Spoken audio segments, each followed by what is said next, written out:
Time to talk about a controversial film, Salo, or The 120 Days of Sodom. Released October 9th, 1976. Starring Paolo Bonacelli. Produced by Alberto Grimaldi. Written and directed by Pier Paolo Pasolini, who's also done like the Decameron and the other films like that. He's done quite a bit of like sexploitation stuff and things like that, which is this is basically a sexploitation film.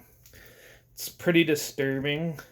Basically, there is a rich group of fascists who get nine adolescent, like teenage girls and boys, nine boys, and subject them to physical, mental, and sexual torture, basically all broken up in splice. So they get like told the routine and stuff, and then dinner starts, and then some of the mental abuse and stuff starts happening, and then it's the tensions cut a bit between these really weird psychological like sexual stories from like prostitutes and stuff like that. It is definitely not a movie to watch and get behind. It's like it's there to make you squirm and unnerve you and maybe even traumatize you a bit. But overall, I thought it was pretty decent for a film. These are the type of films I like. Like I actually like. I really want to see like a Serbian film and stuff like that. So I find all this stuff like interesting and how filmmakers can play with your mind and stuff like that. And this is one of those ones where it's actually really well done. The acting was pretty good in this, even with the English dub and stuff.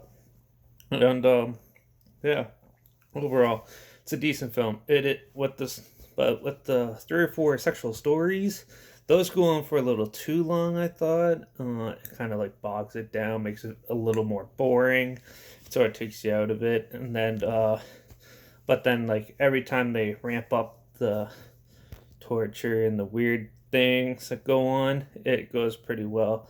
The only thing is, I thought it would have benefit more from like at the end where like they sort of like fight back a bit, but most of the young adolescents in this film sort of just accept their fate, and it's a sad depiction because it was based around the war and stuff, and that people would take advantage of it and do this stuff, which it does happen around the world and stuff like that, and it makes you realize like there's a lot more.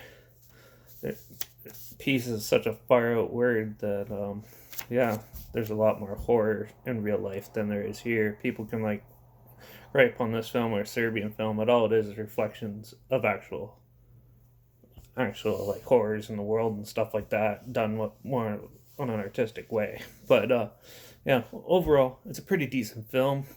Besides a few slow parts here and there, and it gets a little weird and gritty in some scenes, but overall, I really like this film. This is something I'm into. Most it won't be for everyone, but it is in the Criterion Collection and is noted in like the top 1,000 movies ever made. So definitely check it out. It has a huge historical fact and it pushes the boundaries of sexploitation and stuff to the furthest extent. So definitely check it out. I'll find the trailer and put it down below. But it's definitely not for the faint of heart. It's more of a drama than a horror or thriller, but it definitely has a lot of unnerving aspects to it and stuff. If I was going to rate this film, I'd give it probably a 4.5 out of 5, only because I didn't really like some of the stories. I thought that kind of bogged down. So that, and some of the dinner scenes were a little too uh, dull and you could kind of sort of guess what they were going to do in some scenes, but overall, it's still a decent, cool film, and it's a unique experience to sit there, and it's definitely not one to watch over and over again, but definitely, if you've come across it, check it out. It's something completely different, just go in there completely blank, though, and that, like I said, I'll try to find the trail if you really want to check it out. Instagram's linked down below as well, where I post clips of films I'm going to review in the future on my story. So make sure you follow me there. Like this video, share this video so more people can get disturbed and creeped out. And make sure you subscribe to my channel because you never know what films I'm going to talk about next.